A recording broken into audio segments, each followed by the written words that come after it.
Top 5 things that will ruin a relationship. Ooh. Number 1, lack of forgiveness or grace for yourself or your significant other.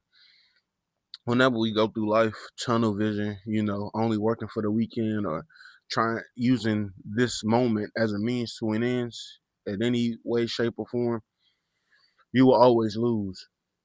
And sometimes we can blame other people for us not being happy. That's number 2. You got to find your own happiness, bro. Can't nobody make you happy. Happiness is a choice. Just like all other emotions, whether you believe it or not, they're a choice. You can choose to be happy. You can choose to indulge in happy thoughts. You can choose to indulge in sad thoughts and anxious thoughts, and being afraid. And the sooner we realize how much power we have, the more we stop being a victim or trying to play victim.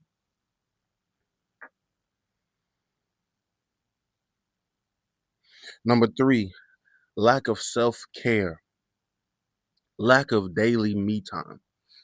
Most of the time, whenever I'm really on my game, I choose times like this, like before I go to work at 7 a.m.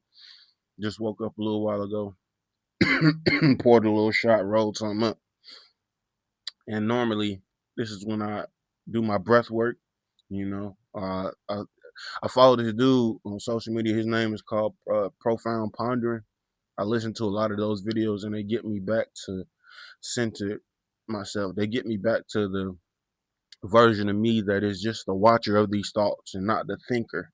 Not trying to identify, but no matter what I think, you know, and that's sometimes it's easier said than done, but it is possible, and there's people like us that have done it and will continue to do it, and those fruits show from that tree. Guarantee you that. Number 4, creating enemies of any kind. Even if your relationship is us versus the world, I don't think it should be versus anything. Me versus my job, me versus my boss, me versus anybody that want to walk up and talk to me. Whenever we create enemies, we project that energy on the people who we are around the most. Whether you're mad at your significant other or not, whether you are mad about something that happened, years ago or whatever, and that's another thing. We can't expect our partners to just be able to cheer us up, you know.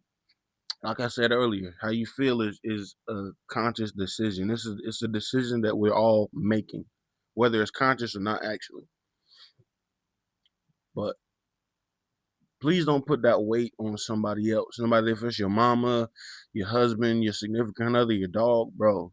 It ain't up to nobody else to fix you. If you're broken, it's okay. Acknowledge that you're broken and do the work to fix it. You don't have to stay broken. I feel like I was broken, but I'm doing the work to fix myself. And I think I've done a pretty good job. I ain't gonna lie. I think I'm at like 75%, maybe 80, and not to say I'm 80% perfect, but I think we all 100% perfect, but not to say I'm 80% perfect above everybody else. But it's just like, out of all the things that I'm learning, out of all the recurring lessons, I don't have to go through a lot of the harder, darker ones no more, because of the work that I'm putting in today. This is gonna be more than 5, but whatever. I think there's like 6. Um, no, I already did that. I already did. Oh, I already did that. And the last one is gonna be simple. It's comparison. Comparing your relationship, or even worse than that, telling your friends about the bad times and not telling your friends about the good times. So they're automatically just gonna build a case and build resentment in their own minds based off the information that you're telling them. If you're gonna tell people about your relationship, tell them the whole story, not just when you're mad, not just when you're angry, not just when you trigger when you go to that group chat. And I go for men and women, no matter who it is. But bro, comparison. Oh, they did this, or they couple goals, bro. Don't put nobody on a pedestal, even the person you're in a relationship with, because that always gives them an opportunity to look down on you. I promise. Ooh, that's a bar. I like that. But for real though, especially the person you love. If you out here acting like, oh my God, you're the blessing to God's green earth, da da da. Somebody's gonna look at you eventually. They're gonna like it at first, but then they're gonna look at you eventually like, damn. you really don't value yourself. You really don't love yourself. You really don't have compassion for yourself, enough to put in the work to show yourself that you love yourself. Put in the work to pat yourself on the back.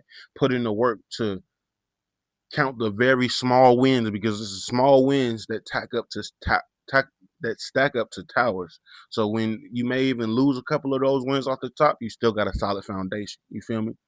No comparison. Don't compare yourself to people down the street. Don't compare yourself to your aunt, your uncle, or even your mom and dad relationship. Your relationship, your marriage, it ain't got nothing to do with anybody else. Just because you watched and you've learned how to do it, from them, it doesn't mean we have to set that example for our whole lives. We are new people with new experiences, with new thoughts, etc. Comparison is the thief of all joy, no matter what. You finish this shot. Woo! Early this morning, get the morning started, man. Get the blood circulating, get me loose. But yeah, man, I love y'all. Continue to love yourself. Continue to love other people. Whether you're in a relationship with them or not. And I think the biggest telltale sign when you leave a relationship, when you really done, when you really don't need closure, is when you can think back to them or look at them and not feel no resentment. The opposite of love is not hate, it's indifference. It's when you look at something and you can feel indifferent, like, it was what it was. It was some good, it was some bad. I did some good, I did some bad, da da da. But we can't just look at. It's not fair to us to look at our past relationships, even with ourselves, or even look at our past selves and be like, that was bad or that was good. To put one word over everything, nah. We are multifaceted. We contain multitudes. I just want to remind you that. Peace, love, joy to you. Ooh, can you finish?